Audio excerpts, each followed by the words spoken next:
Now the Whispers have been so hit and miss over the years that no one really takes them seriously, but with the new World Soul Saga info, the new lore, when you really revisit what Xal'atath, N'Zoth, Il'gynoth said and what they have been telling us for years, and actually start thinking about it with the new added context, it is actually mind-boggling. It essentially confirms that the Dreadlords have a life agent, potentially Malfurion, talks about the entire plot of Midnight, the Void Lord invasion that will be insane for Azeroth, how the Naaru are the Lost Brothers of the Void, which explains the Light Crystal in Khazlagar, and it gives us info on Anduin and why he doesn't have the light, and why he seems to be hiding from Tyrellian. We got the context on what Xal'atath is planning, and interestingly enough, we got info on potentially the ancient World Tree Eluna here that is hiding below Khazlagar. So without too much speculation, let us really quickly examine the most relevant whispers in the shortest amount of time possible. If you guys want to buy Total War, Elder Scrolls, or any other game, you can get them at great prices with my Gamivo link. You can also get anything Warcraft related, gift cards and software, and all below market prices. Best of all, if you add my code DORON, you can get an even bigger discount, so make sure to check out my link in the description and get some amazing deals with Gamivo.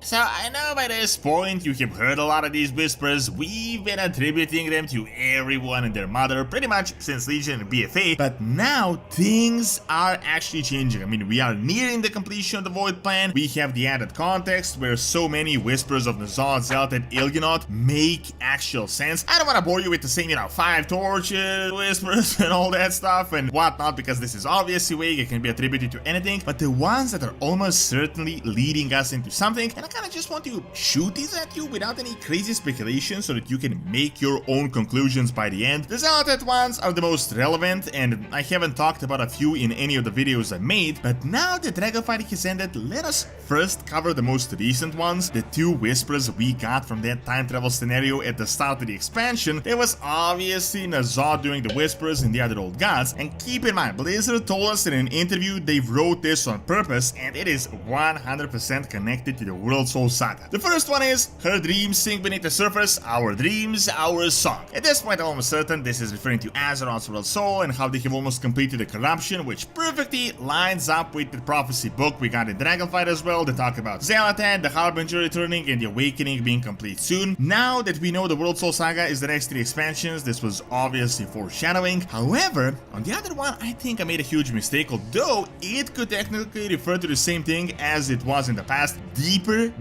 its roots will reach, welcoming our embrace. Initially, I said this was about a Myrdrasil, as at the time the entire expansion was about growing this tree. It was uncertain what would happen and how they're ultimately just going to corrupt it and how the tree is growing into old god hands. Now, it is still relevant, mainly due to the location, because Belamant and the World Tree of Myrdrasil are right off the shore of Quel'Thalas, where the ground zero for the Void invasion will be in Midnight, and this will also be an elf expansion, so this still does hold up. But there is another interesting theory that came up with the new lore in the first ever World Tree on Azeroth. Super long story, I've got a full video on that if you want the details, but let me sum it up in as few words as possible. After the old gods were defeated, Eonar the Titan planted the World Tree together with Elune, this unlikely alliance, and this was at the peak of the old god corruption in order to heal the world. Aman'Tul didn't like this one bit, so he just ripped it out. Roots remained and mysterious guardians came in. Well, the new dwarves came to this mysterious fissure that might just exist because, Aman'Tul ripped the World Tree here, and we had seen in the official trailer right at the lowest most part of Khazlagar, where the biggest old god corruption is, where the Nerubians live. It seems like there are gigantic roots seriously corrupted, like huge roots of a World Tree that look very similar to a giant World Tree. You can actually see this in the BlizzCon preview yourself, so it is entirely possible this whisper could be referring to these ancient roots welcoming their embrace, and it does make sense because this whisper we got was from the ancient past, from the time of the Black Empire. Now that is on the newest whispers, but let us really quickly sum up a few recent ones that we had previously seen before we dig into the Xal'atath stuff that is the most relevant. We got one we received in the Shadowlands, the 7th Covets with the 6 hold fast, the Fulcrum Waivers, all will be undone. This seems to still be relevant. It is referring to the 7th Cosmological Force, the first ones, and the giant mess that will be happening in the World Soul Saga. We got, the obvious, her heart is a crater, we can feel it, which a lot of people thought this was about Sylvanas, but it could be talking about the Void beings pumping Azeroth with the Void. We got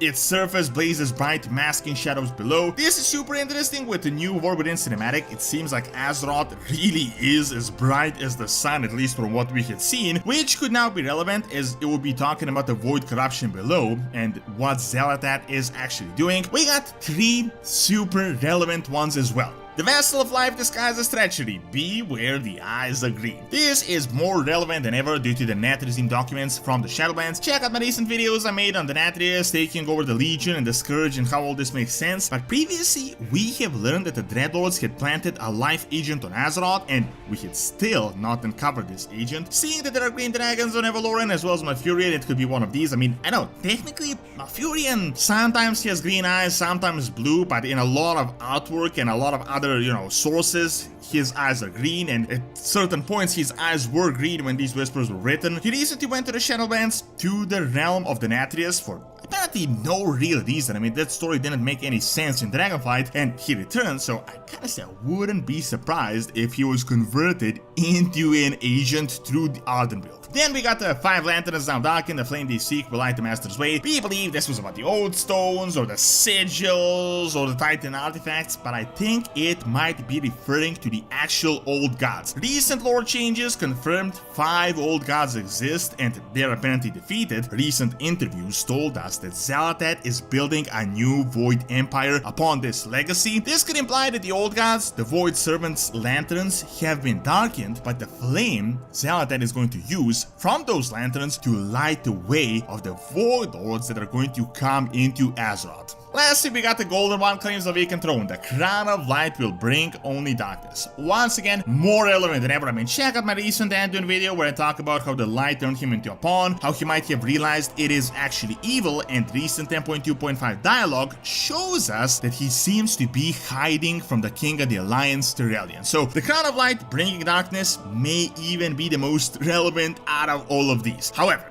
let us get into the most juicy part, and those are the Xal'atath whispers that are surprisingly holding up incredibly well after all this time, and they give us a ton more context for the World Soul Saga. An interesting theme that repeats itself throughout most of them is that she doesn't really like the old gods, but sees them as brothers. She thinks Sargeras and the Legion are incredibly dumb, and she kinda sees the Titans as liars and pretenders. Some of them also show us that she's incredibly ancient and is much more than just a simple servant, a harbinger, and is almost certainly more powerful than the old gods. When talking about Elisande, she says she claims to know the future, but those who have lived far longer than her know the truth. Once again, an affirmation that she's an incredibly ancient being, almost certainly predating Azeroth, and this is not a speculation as we have other whispers that kinda confirms this. Do the Naaru speak of the eternal conflict, that the entire history of your world is but a fraction of the time that has passed. However, despite being ancient, she does actually serve the Void Lords. Quick context, there are multiple Void Lords, each of them have their own goals. We have seen one, Demantius the All Devouring. We defeated him on Outland because he was a tiny little avatar. The thing about the Void Lords is they need an insane power source to manifest themselves in the material plane, but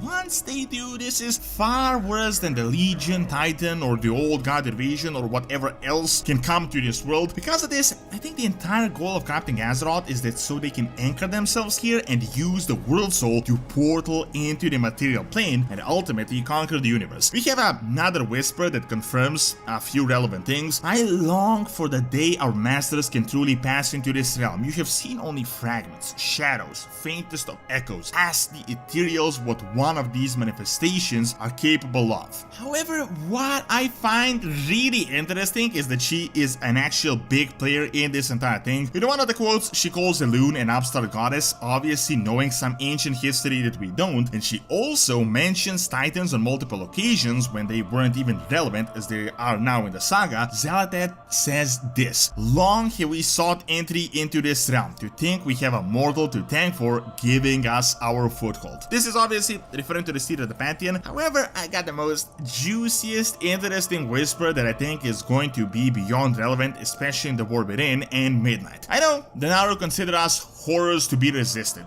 We do not share this view. They are merely beloved brethren that lost the true path. They will return to their masters in time. I know, this is definitely vague, but it really makes so much sense when you actually dissect it and think about it. Check out my other Light Isn't That Good videos that I made for more context, but essentially, we know that the light and the void have this inherent weird connection, as in the Naru turn into void gods, like huge void beings when injured, and we are seeing something similar happening with that crystal in Kazakar. We have actually seen that in the trailer. They told us that this is going to be a huge plot point. Well, on BlizzCon, it was confirmed that the void invasion is happening through the Sunwell that is infused by an actual Naru. Obviously, this inherent connection is going to become a lot more apparent throughout the War Within, and we are going to figure out who the heck Naru really are and how they're connected to the old gods. Another interesting fact, the only void Naru that actually managed to revert himself back in all of history was the one that resurrected Kalia Manatil, and he handpicked her personally, and she is now